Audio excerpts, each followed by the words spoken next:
Hello students, welcome back to my channel that is chemistry with Priya. Students, I hope आपने जो previous हमने numericals किए हैं वो सॉल्व कर लिए होंगे, वो आपको समझ में आए होंगे और आप उसके टाइप के जो डिफरेंट न्यूमेरिकल्स हैं वो सॉल्व कर पा रहे होंगे, जो भी आपके कॉम्पिटिटिव एग्जाम्स के कॉम्पिटिटिव बुक्स में है या एनसीईआरटी में जो उससे रिलेटेड न्यूमेरिकल्स हैं वो आप सॉल्व कर पा रहे होंगे। ठीक है, सो आज की जो हमारी वीडियो है बेटा, उस वीडियो में हम लोग पढ़ने वाले हैं about two types of spectra. दो टाइप ऑफ स्पेक्ट्रा के बारे में हम लोग यहाँ पे पढ़ने वाले हैं एंड ये है हमारे emission spectra and absorption spectra.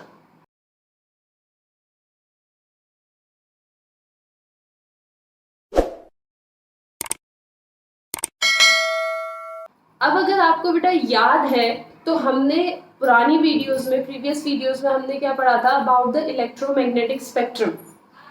ठीक है, अब इलेक्ट्रोमैग्नेटिक स्पेक्ट्रम क्या है बेटा? Electromagnetic spectrum consist of radiations of different wavelength. Electromagnetic spectrum में क्या होता है, अलग अलग वेवलेंथ की इलेक्ट्रोमैग्नेटिक रेडिएशंस वहां पे प्रेजेंट होती है, अरेंज होती है, उसी को हम क्या कहते हैं, आपका इलेक्ट्रोमैग्नेटिक स्पेक्ट्रम कहते हैं। ठीक है, अब हम लोग यहाँ पे क्या यूज करते हैं बेटा, एक इंस्ट्रूमेंट यूज करते हैं which is use to separate the radiations of different wavelength.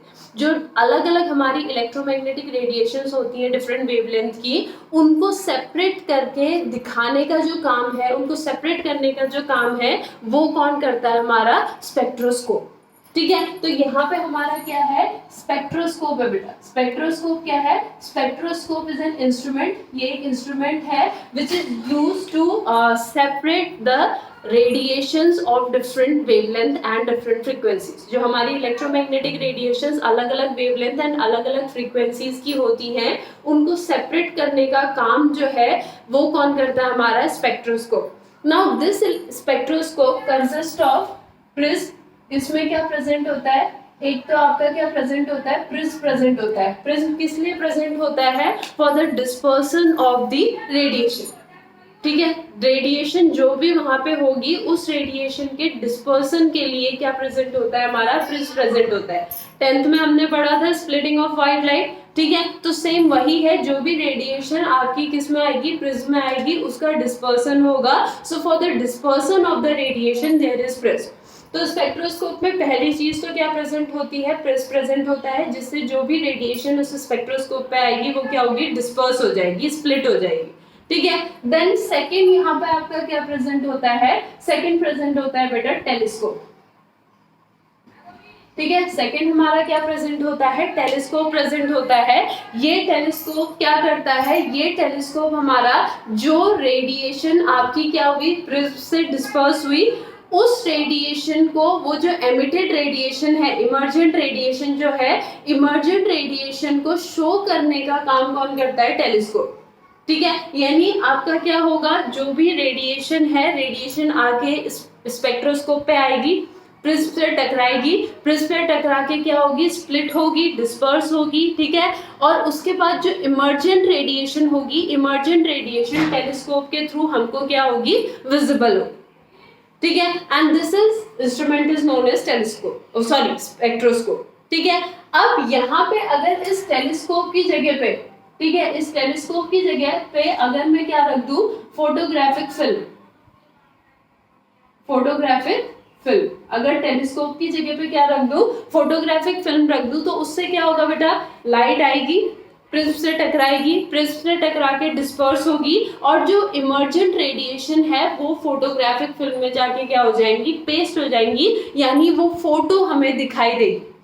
ठीक है, then that instrument is known as spectrograph. उसको क्या कहते हैं? स्पेक्ट्रोग्राफ।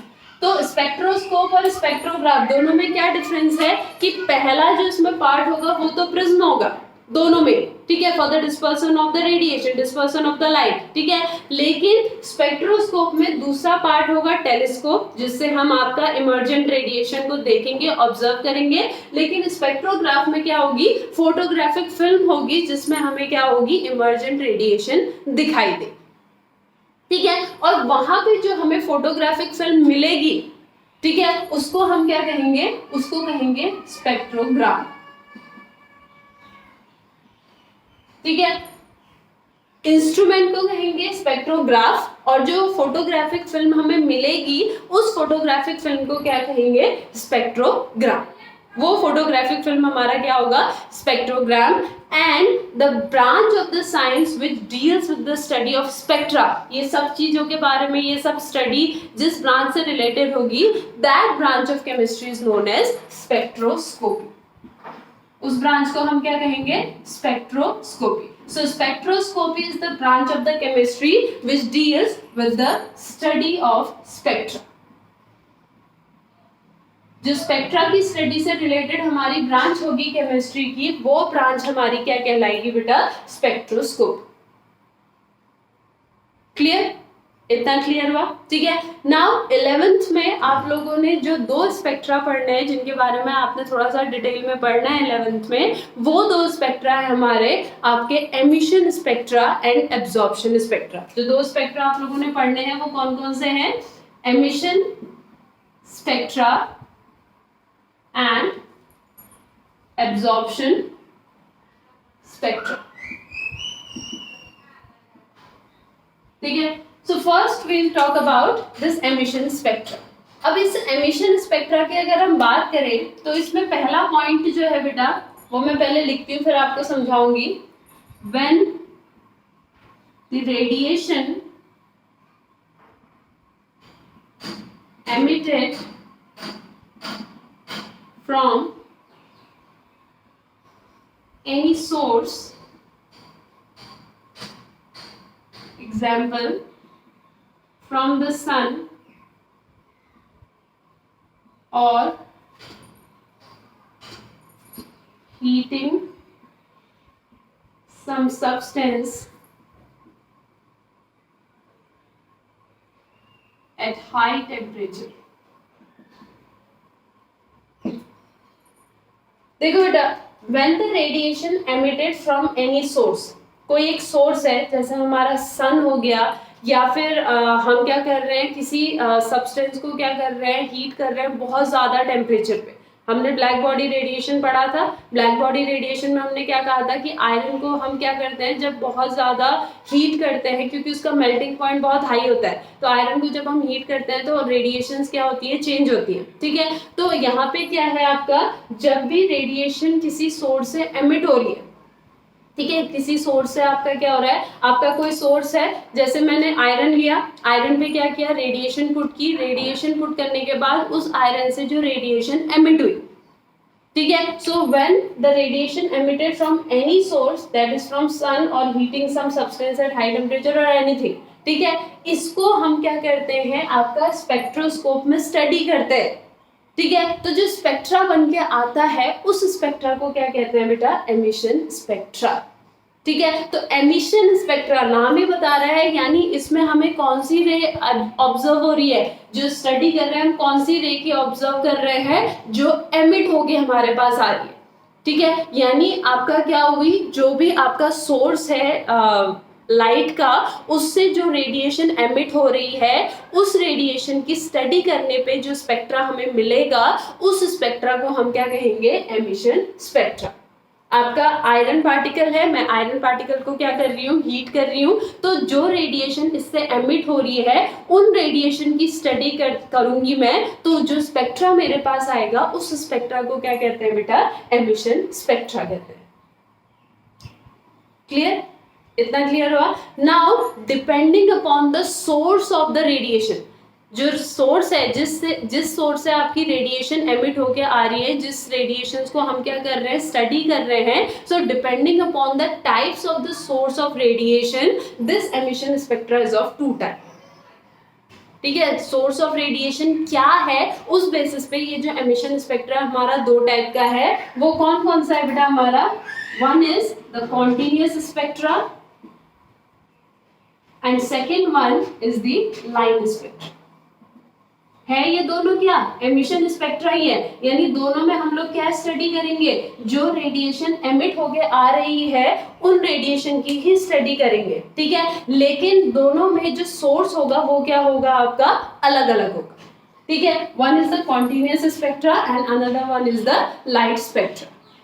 ठीक है। अब कॉन्टिन्यूस स्पेक्ट्रा में क्या होगा, when the white light from any source like sun, ठीक है, जब हम क्या करेंगे, व्हेन व्हाइट लाइट, यहाँ पे क्या आएगी हमारी, white light from any source like sun, जैसे सन है, सन से हमारी क्या आती है, आपकी व्हाइट लाइट आती है, या फिर बल्ब, ठीक है, या फिर कोई hot glowing body,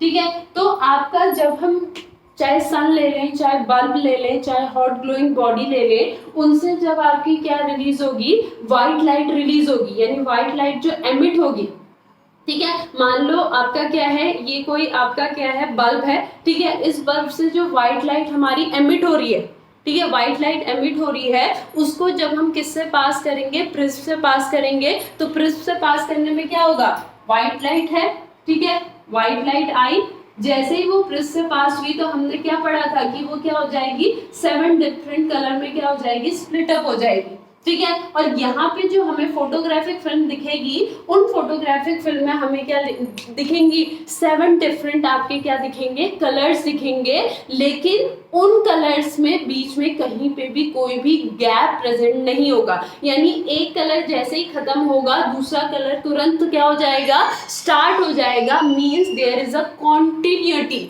that's why it is a continuous spectrum, ठीक है। तो कॉन्टिन्यूअस स्पेक्ट्रा में क्या होगा, जब हम क्या करेंगे, white light from any source like sun या बल्ब या ग्लोइंग बॉडी, उससे उस व्हाइट लाइट को किससे पास करेंगे, आपका स्पेक्ट्रोस्कोप से पास करेंगे, तो पहले तो वो प्रिज्म से क्या होगा, 7 डिफरेंट कलर्स में स्प्लिट होगा, और फिर जो वो फोटोग्राफिक प्लेट में हमें एमिटेड रेज दिखाई देंगी, वो क्या होंगी, आपकी कॉन्टिन्यूअस वे में होंगी, that's why this spectra is known as continuous spectra, इसलिए इसको हमने क्या कहा, कॉन्टिन्यूअस स्पेक्ट्रा कहा, क्योंकि वहां पे कहीं पे भी कोई भी गैप प्रेजेंट नहीं होगा, ठीक है। तो जो एमिटेड रेडिएशंस होंगी, एमिटेड रेडिएशंस आपकी क्या बनाएंगी, डिफरेंट कलर्स की क्या बनाएंगी, आपके बैंड्स बनाएंगे, और उन बैंड्स के बीच में कोई भी गैप, डिसकंटिन्यूटी नहीं होगी, that's why it is a continuous spectra, ठीक है। अब लाइन स्पेक्ट्रा क्या होगा बेटा,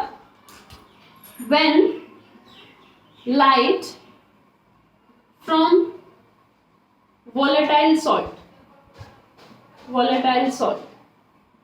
like NaCl, ठीक है, मान लो हमारे पास क्या है बेटा, बंसन फ्लेम है, ठीक है, बंसन फ्लेम तो सबने देखा होगा ना, इस बंसन फ्लेम के टिप पे हमने क्या रखा है, आपका NaCl सॉल्ट।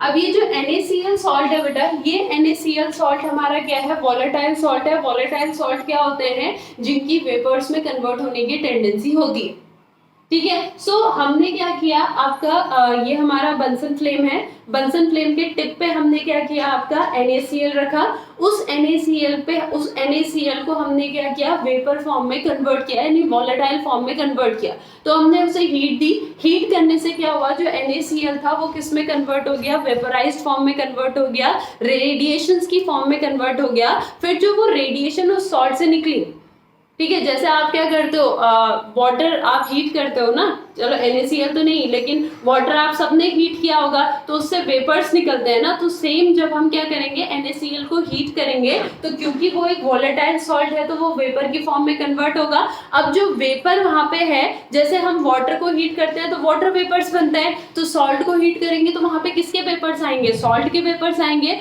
तो जो वेपर्स हैं, उन वेपर्स को जब हम किससे पास करेंगे, स्पेक्ट्रोस्कोप से पास करेंगे, तो क्या होगा, वो प्रिज्म पे पास होगा, प्रिज्म से पास होने के बाद जो रेडिएशन हमको फोटोग्राफिक फिल्म में दिखेगी, वो क्या होगी, एक पर्टिकुलर कलर की रेडिएशंस होंगी, ठीक है, एक पर्टिकुलर कलर की रेडिएशंस होंगी। क्यों, क्योंकि ये जो आपका NaCl है, हर एलिमेंट क्या करता है, एक पर्टिकुलर वेवलेंथ की रेडिएशन को क्या करता है, एब्सॉर्ब करता है, या एक पर्टिकुलर जो आपका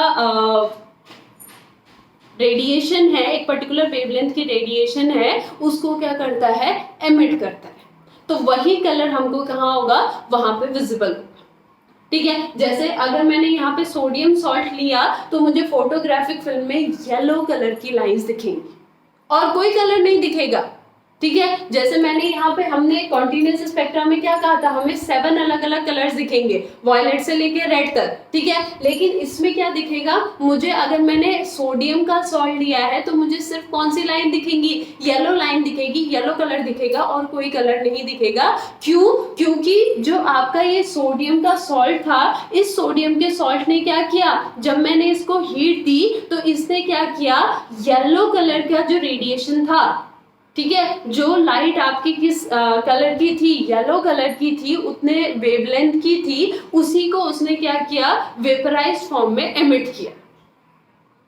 तब वो हमें वहां पे क्या दिखा, येलो फॉर्म में दिखा, यानी कि लाइन स्पेक्ट्रम में दिखा, ठीक है। तो जब हम व्हाइट लाइट पास करेंगे स्पेक्ट्रोस्कोप से, ठीक है, तो हमें क्या दिखेगा, कॉन्टिन्यूस स्पेक्ट्रा दिखेगा, 7 कलर्स दिखेंगे, उनके बीच में कोई भी गैप नहीं दिखेगा। लेकिन जब हम किसी पर्टिकुलर वॉलेटाइल सॉल्ट को क्या करेंगे, हीट करेंगे और उसकी रेडिएशन को पास करेंगे स्पेक्ट्रोस्कोप से, तो हमें कुछ पर्टिकुलर कलर्स दिखाई देंगे, कुछ पर्टिकुलर लाइन्स दिखाई देंगी, वो पर्टिकुलर रेडिएशंस की होंगी, एक पर्टिकुलर वेवलेंथ की होंगी, जिसको कौन एमिट करेगा, वो सॉल्ट एमिट करेगा, ठीक है। That's why it is known as line spectrum, ठीक है। अब ये दोनों एमिशन स्पेक्ट्रा के अंदर क्यों आए, क्योंकि दोनों में हम लोग किस रेडिएशन की स्टडी कर रहे हैं, जो रेडिएशन आपकी क्या हो रही है, एमिट हो रही है, उसकी स्टडी हम लोग कर रहे हैं।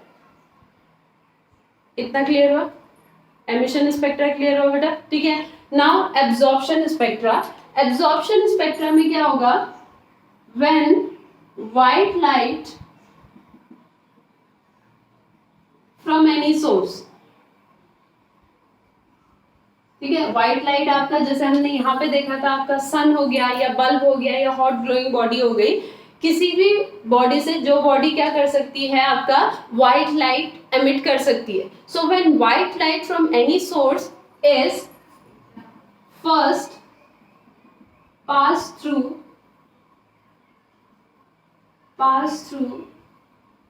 a chemical solution and then through spectroscope। तो जो व्हाइट लाइट है, सोर्स से व्हाइट लाइट आ रही है, ठीक है, इसमें हमने क्या किया था, सोर्स से व्हाइट लाइट आई, जैसे ही वो व्हाइट लाइट आई उसको हमने स्पेक्ट्रोस्कोप में स्टडी कर लिया, तो हमें कॉन्टिन्यूस स्पेक्ट्रा मिला।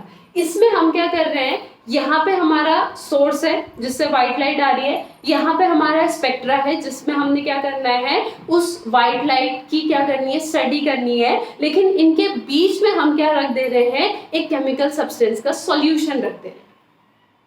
तो पहले लाइट, जो व्हाइट लाइट है, वो किससे पास होगी, उस सॉल्यूशन से पास होगी, और उसके बाद उस सॉल्यूशन से जो लाइट बाहर निकलेगी उसकी स्टडी हम लोग करेंगे स्पेक्ट्रोस्कोप, और वहां पे जो हमें मिलेगा spectra, that is known as absorption spectra. अब इसे एब्जॉर्प्शन स्पेक्ट्रा क्यों कहा, देखो बेटा, मान लो यहाँ पे सन है, ठीक है, सन से क्या है, आ रही है हमारी व्हाइट लाइट आ रही है, ठीक है, सन से व्हाइट लाइट आ रही है। इस व्हाइट लाइट को मैंने क्या किया, यहाँ पे मेरे पास क्या प्रेजेंट है, NaCl का सॉल्यूशन प्रेजेंट है, ठीक है। ये व्हाइट लाइट इससे पास होगी और फिर बाहर निकली, उसके बाद मैंने इसको क्या किया, प्रिज्म से पास करवाया, और प्रिज्म से पास करवाने के बाद इसको मैंने क्या किया, फोटोग्राफिक फिल्म में ऑब्जर्व किया, ठीक है, फोटोग्राफिक फिल्म में इसको ऑब्जर्व किया। तो यहाँ पे है हमारा व्हाइट लाइट, ठीक है, इस व्हाइट लाइट को मैंने क्या किया, आपका NaCl के सॉल्यूशन से पास किया,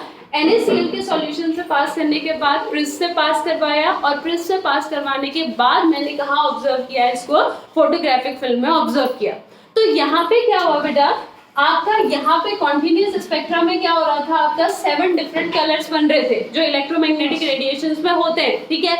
लेकिन इसके केस में क्या होगा, जब भी लाइट किससे पास करेगी, NaCl सॉल्यूशन से पास करेगी, तो यहाँ पे जो सोडियम के आपके पार्टिकल्स हैं, ये क्या करेंगे, येलो लाइट जो है उसको क्या कर लेंगे, एब्जॉर्ब कर लेंगे, ठीक है, उस कलर की रेडिएशन को। क्यों? क्योंकि हमने देखा था NaCl जो है वो क्या कर रहा है, जो येलो कलर की रेडिएशन है, येलो कलर की रेडिएशन को यूज कर रहा है वेपर की फॉर्म में कन्वर्ट होने के लिए। तो यहाँ पे भी क्या करेगा, जो यहाँ पे सोडियम के आपके पार्टिकल्स होंगे, जो सोडियम के आयंस होंगे, वो क्या करेंगे, इस व्हाइट लाइट में से येलो लाइट को क्या कर लेंगे, एब्जॉर्ब कर लेंगे। ठीक है, येलो लाइट को जब ये एब्जॉर्ब करेंगे तो जो लाइट यहाँ से बाहर निकलेगी, यानी जहाँ यहाँ जो डिस्पर्सन होगा, इस डिस्पर्सन में क्या होगा, बाकी कलर्स होंगे, 6 कलर्स होंगे, लेकिन येलो कलर नहीं होगा। क्यों? क्योंकि वो कौन एब्जॉर्ब कर चुका है, सोडियम के पार्टिकल एब्जॉर्ब कर चुके हैं।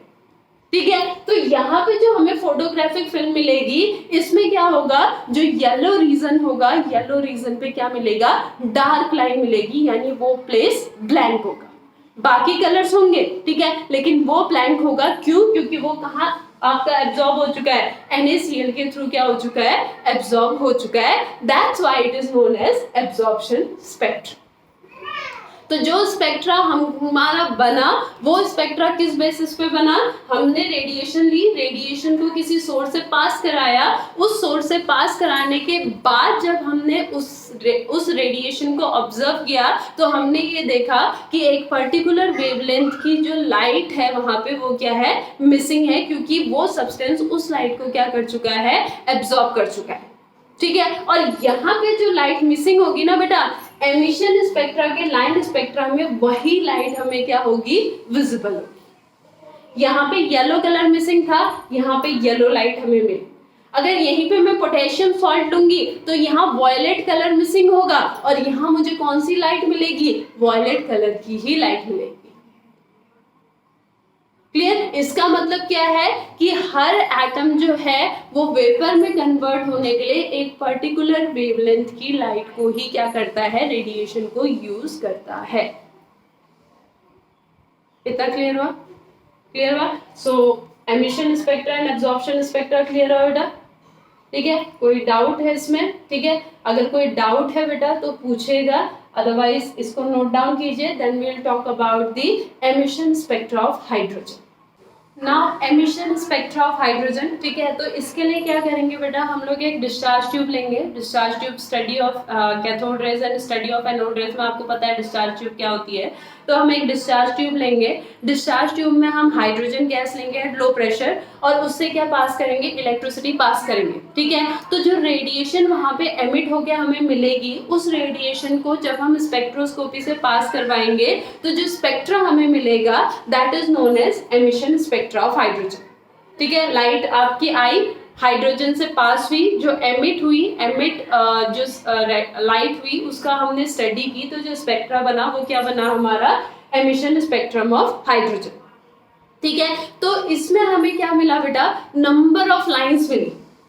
ठीक है, नंबर ऑफ लाइंस मिली, और इन लाइंस का रीजन क्या था, अलग अलग था। कोई अल्ट्रावायलेट रीजन पे मिली, कोई विजिबल रीजन पे मिली, कोई इंफ्रारेड रीजन पे मिली। तो नंबर ऑफ लाइंस मिली, नंबर ऑफ सीरीज बनी। यहाँ पे ये लाइंस आपकी किस में डिवाइड की गई, किस में सेपरेट की गई, सीरीज में सेपरेट की गई। और इन सीरीज को जो नाम दिया गया वो किस बेसिस पे दिया गया, जिन्होंने इसकी डिस्कवरी की उसके बेसिस पे यहाँ पे उन सीरीज का नाम दिया गया। ठीक है, तो सबसे पहली बात है एमिशन स्पेक्ट्रम ऑफ हाइड्रोजन में आप क्या लिखेंगे, अगर बाय चांस ये आता है तो आप लोग ये लिखेंगे कि हम एक डिस्चार्ज ट्यूब लेंगे, उस डिस्चार्ज ट्यूब में हम लोग हाइड्रोजन गैस लेंगे एट लो प्रेशर, और उसके बाद उससे क्या पास करेंगे, इलेक्ट्रिसिटी पास करेंगे। जो रेडिएशन हमें एमिट होके मिलेगी उसका जो स्पेक्ट्रा बनेगा स्पेक्ट्रोस्कोपी में, that spectra is known as emission spectrum of hydrogen. ठीक है, नेक्स्ट थिंग आप लिखेंगे, this spectra consist of a number of lines which are classified in different series. Number of lines मिली इसमें, जिसको हमने डिफरेंट सीरीज में क्लासिफाई किया, और उन सीरीज का नाम किस बेसिस पे रखा, जिन्होंने उसकी डिस्कवरी की उसके बेसिस पे रखा। ठीक है, अब ये जो सीरीज है, इन सीरीज का जो नाम है बेटा वो क्या है, उसके लिए यहाँ पे एक चीज आप याद रखना, लाइमन के बाल, लाइमन के बाल पाश्चन के ब्रेक में फंस गए।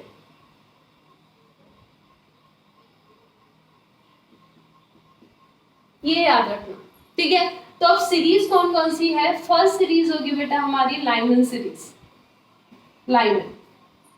ठीक है, सेकेंड आएगी बाल, दैट इज बाल्मर सीरीज। ठीक है। नेक्स्ट आएगी पाश्चन सीरीज, नेक्स्ट आएगी ब्रैकेट, BRACKET ब्रैकेट, ठीक है। एंड नेक्स्ट आएगी फंड सीरीज, लेकिन इसको P फंड लिखते हैं जहां पे P हमारा साइलेंट होता है, तो दैट इज फंड सीरीज, ठीक है। सो लाइमन के बाल पाश्चन के ब्रैकेट में फंस गए, Lyman, Balmer, Paschen, Brackett, Pfund, ठीक है। और ये जो सीरीज हमारी आई, इनका जो रीजन है वो है यूवीआई रीजन, ठीक है, यूवीआई रीजन, ठीक है। यूवीआई में means Lyman ultraviolet, Balmer visible, and Paschen, Brackett and Pfund infrared. ये इनका रीजन है, यानी जिस रीजन में ये हमें लाइंस मिलेंगी, ठीक है। लाइमन की लाइंस हमें किस में मिलेंगी, अल्ट्रावायलेट के रीजन के अंदर मिलेगी, बाल्मर सीरीज की लाइन विजिबल रीजन के अंदर मिलेगी, ठीक है। पाश्चन सीरीज की लाइन हमें किस रीजन के, पाश्चन, ब्रैकेट और फंड सीरीज की लाइन हमें किस रीजन के अंदर मिलेगी, इंफ्रारेड रीजन के अंदर मिलेगी, ठीक है। तो एक तो आपने यहाँ पे ये वाला स्टेटमेंट याद रखना है, दूसरा यूवीआई ध्यान रखना है, ठीक है। इतना क्लियर हुआ। नाउ नेक्स्ट यहाँ पे हमारा क्या है, अब ये जो लाइंस है, इन लाइंस का वेव नंबर कैलकुलेट करने के लिए एक साइंटिस्ट आए, रेडबर्ग, ठीक है। यहाँ पे एक साइंटिस्ट आए हमारे रेडबर्ग, और इन रेडबर्ग ने क्या किया, जो ये डिफरेंट डिफरेंट लाइंस हमें मिल रही है इन डिफरेंट डिफरेंट सीरीज में, इनका वेव नंबर फाइंड आउट करने के लिए एक फॉर्मूला दिया which is known as Rydberg formula, ठीक है। और ये रेडबर्ग फॉर्मूला क्या था बेटा हमारा, न्यू बार, न्यू बार यहाँ पे क्या हो जाएगा, wave number, nu bar is equals to R 1/n1 का स्क्वायर माइनस 1/n2 का स्क्वायर, क्लियर। जहां पे जो ये हमारा R है बेटा, ये R हमारा क्या है, रेडबर्ग कांस्टेंट, ठीक है, जिसकी जो वैल्यू है वो है 109677, क्लियर। इसकी वैल्यू क्या है, 109677 सेंटीमीटर इनवर्स। ये हमारी किसकी वैल्यू है, इस रेडबर्ग कांस्टेंट की वैल्यू है। ये हमारा वेव नंबर है, वेव नंबर कैलकुलेट हो जाएगा तो उससे हम क्या फाइंड आउट कर लेंगे, वेवलेंथ फाइंड आउट कर लेंगे, वेवलेंथ फाइंड आउट हो जाएगा तो उस लाइन की फ्रीक्वेंसी फाइंड आउट हो जाएगी, ठीक है। तो जो ये डिफरेंट डिफरेंट लाइंस आई, इन डिफरेंट डिफरेंट लाइंस का वेव नंबर फाइंड आउट करने के लिए रेडबर्ग ने ये फॉर्मूला दिया, nu bar is equals to R 1/n1 का स्क्वायर माइनस 1/n2 का स्क्वायर, ठीक है। जहां पे R हमारा रेडबर्ग कांस्टेंट है, जिसकी वैल्यू हमारी फिक्स है, दैट इज 109677 सेंटीमीटर इनवर्स, ठीक है। एंड नेक्स्ट यहाँ पे आपका जो N1 और N2 है बेटा, N1 और N2, यहाँ पे जो N1 है ये आपका कांस्टेंट है फॉर एवरी सीरीज, N1 हमारा कांस्टेंट है फॉर एवरी सीरीज, और वो आप इसी सीरीज के थ्रू याद कर सकते हैं, ठीक है। लाइमन के लिए जो हमारे N1 की वैल्यू होगी, for Lyman N1 is equals to 1, N2 क्या होगा, 2 3 4 5 6 7 8 9 इंफिनिटी, ठीक है। यानी बेसिकली जो N1 है वो हमारा क्या है, ग्राउंड स्टेट है, तो ग्राउंड स्टेट हमारा हर सीरीज के लिए क्या है, आपका फिक्स्ड है। लाइमन के लिए ग्राउंड स्टेट क्या है, 1, that is N1 is equals to 1। Balmer के लिए N1 इज इक्वल्स टू क्या हो जाएगा, 2, पाश्चन के लिए 3, ब्रैकेट के लिए 4 और फंड के लिए 5। ये N1 की वैल्यू है, और N2 की वैल्यू क्या होगी आपकी, इससे ज्यादा। यानी अगर बाल्मर के क्वेश्चन आएगा, अगर न्यूमेरिकल आता है जिसमें बाल्मर सीरीज है, तो ऑब्वियसली बात है बेटा जो N2 होगा वो 2 से बड़ा होगा, क्योंकि ग्राउंड स्टेट ही क्या है हमारा 2 है, तो N1 2 होगा, तो N2 क्या होगा 3 4 5 6 जितना भी होगा, लेकिन 2 से बड़ा होगा। फंड के केस में बात करेंगे तो N2 क्या होगा, 5 से बड़ा होगा, क्योंकि N1 क्या होगा, 5 होगा। इतना क्लियर हुआ, ठीक है। नाउ नेक्स्ट यहाँ पे एक चीज आती है बेटा आपका लिमिटिंग लाइन। किसी किसी न्यूमेरिकल में आपको ये चीज दी होगी कि कैलकुलेट द लिमिटिंग लाइन, ठीक है। लिमिटिंग लाइन यहाँ पे कैलकुलेट करो ये बोला होगा, ठीक है। तो लिमिटिंग लाइन का मतलब क्या होता है बेटा, कि लिमिटिंग लाइन में जो N2 होता है वो हमारा क्या होता है, इनफाइनाइट। सॉरी, N2 में हमारा जो सॉरी लिमिटिंग लाइन में क्या होगा हमारा, आप ये फॉर्मूला पुट करोगे, इस फॉर्मूला में आप क्या करोगे, मान लो आपका लाइमन सीरीज है, लाइमन सीरीज में लिमिटिंग लाइन फाइंड आउट कीजिए बोला है, ठीक है, तो N1 आ जाएगा 1 और N2 क्या आ जाएगा हमारा इनफाइनाइट, तो उसके बेसिस पे हमारी क्या आ जाएगी, लाइमन सीरीज की इनफाइनाइट लाइन का वेव नंबर आ जाएगा। क्लियर, इतना क्लियर हो बेटा। सो ये था हमारा about the emission spectra, absorption spectra and the emission spectra of hydrogen. I hope आपको ये समझ में आया हो। इससे रिलेटेड बेटा न्यूमेरिकल्स भी होते हैं, आप उन न्यूमेरिकल्स को कीजिएगा। अगर उन न्यूमेरिकल्स में कहीं डाउट आपको आ रहा है तो मुझे बताइएगा, मैं उसको सॉल्व करके आपको बताऊंगी। So that's all for today, I will meet you in my next video. Thank you so much.